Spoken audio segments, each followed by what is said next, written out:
കുക്കിങ്ങിന്റെ മറ്റൊരു വീഡിയോയിലേക്ക് എല്ലാവർക്കും സ്വാഗതം. ഇന്ന് ഒരു വെജിറ്റേറിയൻ ഡിഷാണ് ഉണ്ടാക്കാൻ പോകുന്നത്. സോയ ചങ്ക്സ് വെച്ചിട്ട് ഒരു സോയ ഫ്രൈ എങ്ങനെ ഉണ്ടാക്കുന്നതെന്ന് നോക്കാം. ഞാൻ ഇവിടെ 2 കപ്പ് സോയ ചങ്ക്സ് എടുത്തിട്ടുണ്ട്. ഏകദേശം ഒരു 100 ഗ്രാം വരും. ഇതിനെ നമുക്കൊന്ന് കുതിർത്തെടുക്കണം. അപ്പോൾ അതിനു വേണ്ടി നല്ല തിളച്ച വെള്ളം കുറച്ച് ഒഴിക്കണം. നല്ലവണ്ണം മുങ്ങിക്കിടക്കണേ. കുറച്ച് കൂടുതൽ വെള്ളം ഒഴിച്ചാണ്. ആവശ്യത്തിന് ഉപ്പും കൂടി ഇടാം. നമുക്ക്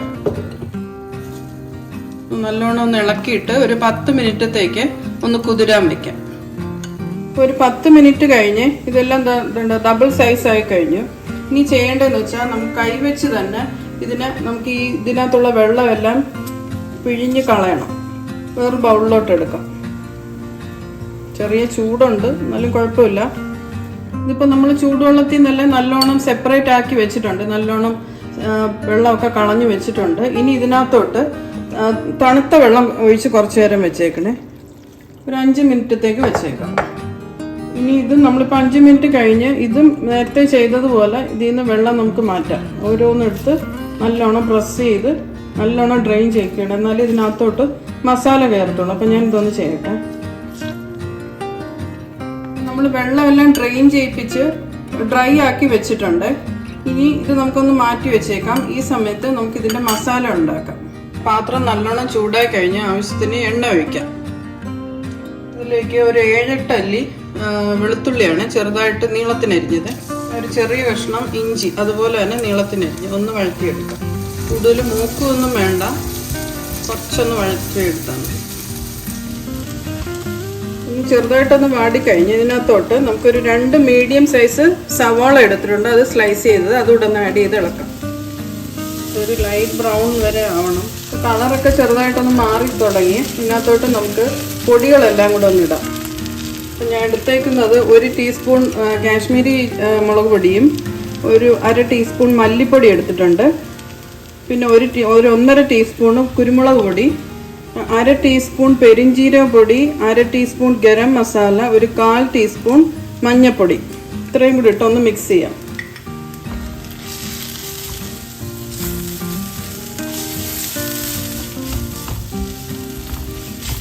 പൊടിയുടെ പച്ചമണമൊക്കെ ഒന്ന് മാറിക്കഴിഞ്ഞ് ഇതിനകത്തോട്ട് നമുക്ക് 2 ടേബിൾ സ്പൂൺ ടൊമാറ്റോ സോസ് ഒഴിക്കാം.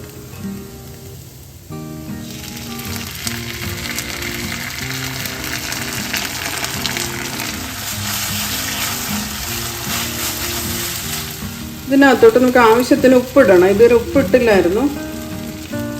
എന്നിട്ട് നമുക്ക് കുറച്ച് വെള്ളവും കൂടെ ഒഴിച്ച് നല്ലോണം ഒന്ന് തിളപ്പിക്കാം.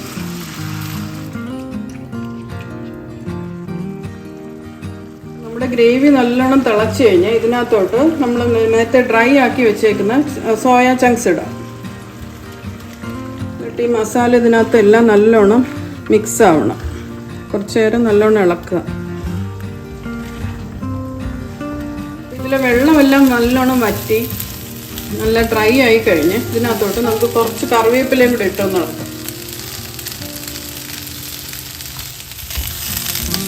ഇതിനകത്തോട്ട് നമുക്കൊരു 2 പച്ചമുളക് കീറിയത് ചെറുതായിട്ട് അരിഞ്ഞത്, പിന്നെ കുറച്ച് മല്ലിയില, ഒരു 1/2 മുറി നാരങ്ങയുടെ നീര്,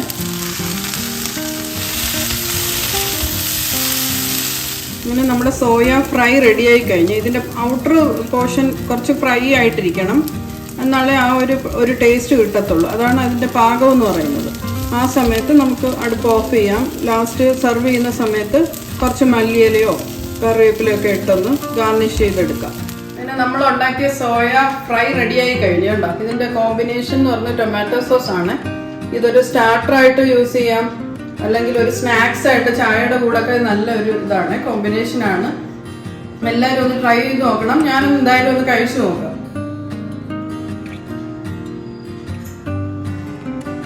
ഒരു പ്രത്യേക ടേസ്റ്റാണ്. നിങ്ങൾ എല്ലാവരും ഒന്ന് ട്രൈ ചെയ്ത് നോക്കണം.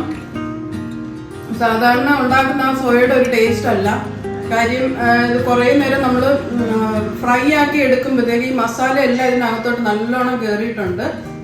അപ്പോൾ ആ ഒരു മസാലയുടെ ടേസ്റ്റ് എല്ലാം ഇതിൽ മിക്സ് ആയിട്ടുണ്ട്. അപ്പോൾ എല്ലാവരും ഇതൊന്ന് ട്രൈ ചെയ്ത് നോക്കണം. എല്ലാവർക്കും ഇഷ്ടപ്പെടും. പിന്നീട് നല്ലൊരു വീഡിയോ ആയിട്ട് ഞങ്ങൾ ഉടൻ വരുന്നതായിരിക്കും. ബൈ.